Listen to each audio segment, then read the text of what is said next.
O Senhor esteja convosco. Ele está no meio de nós. Proclamação do Evangelho de Jesus Cristo segundo Marcos. Glória a vós, Senhor. Naquele tempo, alguns fariseus se aproximaram de Jesus. Para pô-lo à prova, perguntaram se era permitido ao homem divorciar-se de sua mulher. Jesus perguntou: o que Moisés vos ordenou? Os fariseus responderam: Moisés permitiu escrever uma certidão de divórcio e despedi-la. Jesus então disse: foi por causa da dureza do vosso coração que Moisés vos escreveu este mandamento. No entanto, desde o começo da criação, Deus se fez homem e mulher. Deus os fez homem e mulher. Por isso o homem deixará seu pai e sua mãe, e os dois serão uma só carne. Assim já não são dois, mas uma só carne. Portanto, o que Deus uniu, o homem não separe. Em casa, os discípulos fizeram novamente perguntas sobre o mesmo assunto. Jesus respondeu: quem se divorciar de sua mulher e casar com outra, cometerá adultério contra a primeira. E se a mulher se divorciar de seu marido e casar com outro, cometerá adultério. Depois disso, traziam crianças para que Jesus as tocasse, mas os discípulos as repreendiam. Vendo isso, Jesus se aborreceu e disse: deixai vir a mim as crianças, não as proibais, porque o reino de Deus é dos que são como elas. Em verdade vos digo, quem não receber o reino de Deus como uma criança, não entrará nele. Ele abraçava as crianças e as abençoava, impondo-lhes as mãos. Palavra da salvação. Glória a vós, Senhor.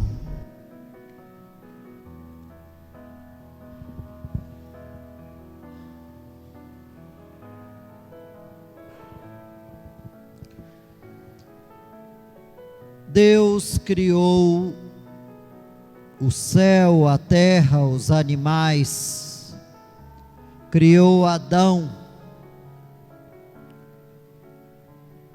Adão se sentiu só.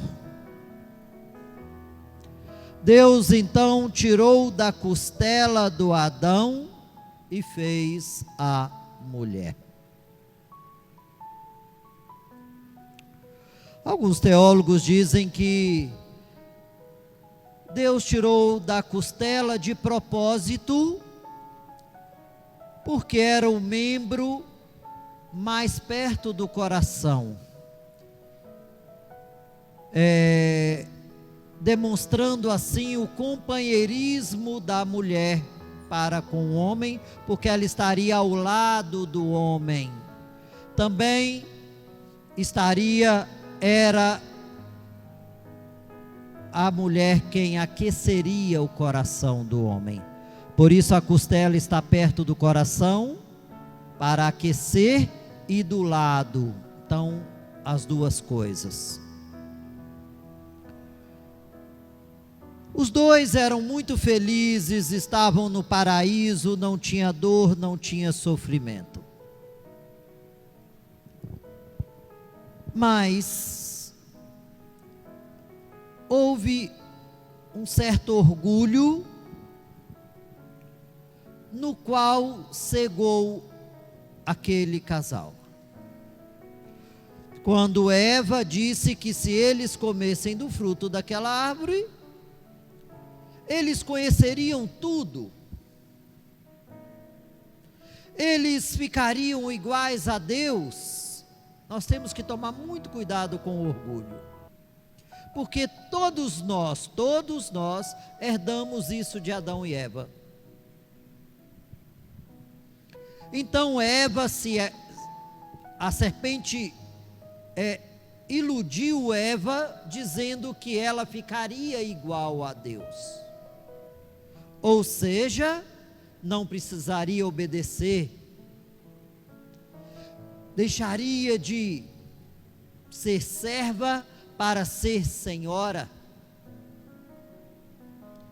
E foi aí a grande queda do ser humano, a grande ruptura com Deus,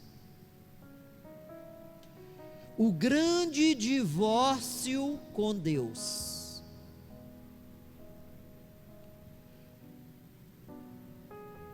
No Evangelho, os fariseus, homens falsos, homens de coração ruim, queriam colocar armadilha para Jesus, e eles sabiam muito bem que o povo era a favor do divórcio, e que Jesus não era a favor do divórcio, que o divórcio era algo popular. E eles colocaram essa armadilha, eles perguntaram a Jesus se deveria ter o divórcio ou não, porque eles sabiam que Jesus falando que não era permitido, a grande maioria ia deixar de andar atrás de Jesus. Então eles perguntaram, e Jesus disse: uma vez que o homem deixa a sua casa, o seu pai e sua mãe, se casa, se torna uma só carne, então não é permitido mais a separação.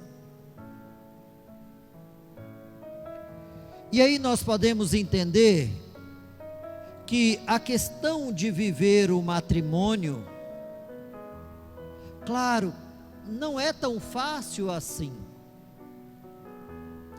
Porque para viver o matrimônio, é preciso ser o contrário de Adão e Eva.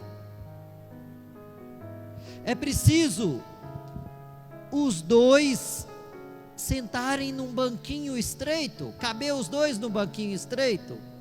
O que eu quero dizer com isso? Precisa deixar de lado o orgulho, o egoísmo, porque se cada um pensar em si, o matrimônio nunca vai dar certo, vai entrar o divórcio.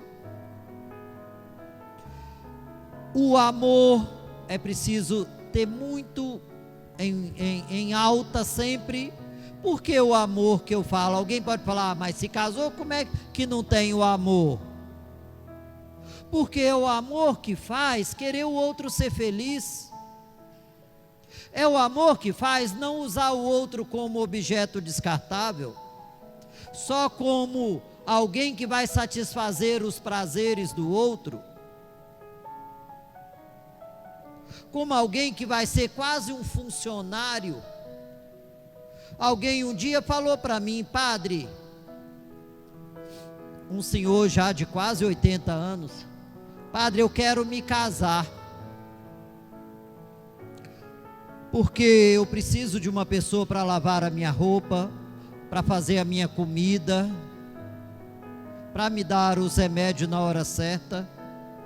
Falei para ele: você precisa de uma empregada, não é de uma esposa. Não precisa casar para isso.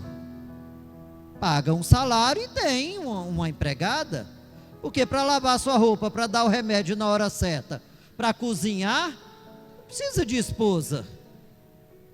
Então, olha o conceito do matrimônio. É isso o matrimônio? Está muito longe disso. E Jesus fala do matrimônio, quando ele fala também que a igreja é sua esposa. Quem é a igreja? Não somos nós a igreja? Então, quando ele fala do divórcio, nós também não podemos divorciar da igreja, divorciar do Cristo. Por que não podemos divorciar da igreja? Porque é a igreja que tem os instrumentos de salvação para nós. É a igreja que tem a Eucaristia. É a igreja que nos fez filhos de Deus, através do batismo. É a igreja que nos dá o caminho para seguir através da palavra. É a igreja que nos dá a unção dos enfermos quando estamos doentes ou vamos correr risco de morte. É a igreja que nos dá todos os sacramentos. Hoje eu achei bonito quando eu preparava ontem, mas hoje é o dia do anjo da guarda. E falava assim, ó: Deus vendo a pequenez dos seus filhos, olha que bonito isso. Deus vendo a pequenez dos seus filhos, deu um anjo para cuidar de cada um deles. Olha que bonito isso. Deus vendo a pequenez dos seus filhos, deu um anjo para cuidar de cada um deles. Quer dizer, quando a gente se faz pequeno, quando a gente reconhece a nossa pequenez, nós temos um anjo para cuidar de nós. No final do evangelho dizia o quê? Se faça como uma dessas crianças. Ou seja, seja pequeno, seja puro como uma criança, tenha um coração aberto, tenha um coração livre de tudo que é maldade.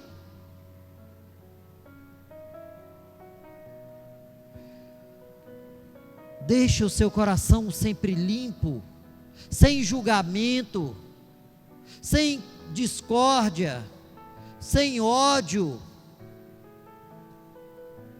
Caminha comigo. Então, meus irmãos e irmãs, o divórcio não é só entre o casal. O divórcio pode ser também nós com a igreja, nós com o Cristo. Quando nos separamos dele. Porque Deus quer que nós estejamos sempre. Eu lembrava da videira e do ramo. Talvez o orgulho pode falar, o orgulho de Eva, pode falar assim: você não precisa da seiva, você não precisa da Eucaristia, você não precisa da confissão, você não tem pecado. Para que você vai querer Eucaristia? Para que você precisa desse alimento? Se a gente não for a nova Eva, que é Maria, se a gente não for o novo Adão, que é Cristo, a gente não entra no reino dos céus. A gente não se faz como uma criança. A gente sempre vai achar que a gente não precisa. Como Eva, a gente não precisa de Deus. A gente é igual a Ele. A gente não precisa de padre, a gente é igual a ele. Para que eu vou confessar com um igual a mim? Pecador igual a mim? É o orgulho que me faz pensar assim? É? Para que eu vou confessar? Eu não tenho pecado? Eu não tenho pecado. Eu nunca consigo enxergar a minha falta. Para que eu vou pedir perdão à minha esposa se eu não cometo pecado? Eu não erro? Eu não erro. Pedir perdão a um filho? Eu não erro. E aí tudo vai se quebrando. Presta atenção. Tudo vai se quebrando. É aí que entra o divórcio. É aí que os filhos se afastam dos pais. É aí que a gente afasta da igreja. Porque o orgulho é tão grande, é tão pesado, que eu não posso caminhar mais em comunidade. Eu tenho que ficar na minha casa. Eu não consigo agregar. É igual Adão e Eva, eles esconderam de Deus. Esconderam. Então, meus irmãos e irmãs, Deus faz tudo certinho. Basta a gente seguir os seus passos e não nos escondermos dele. Louvado seja o nosso Senhor Jesus Cristo. Para sempre seja louvado.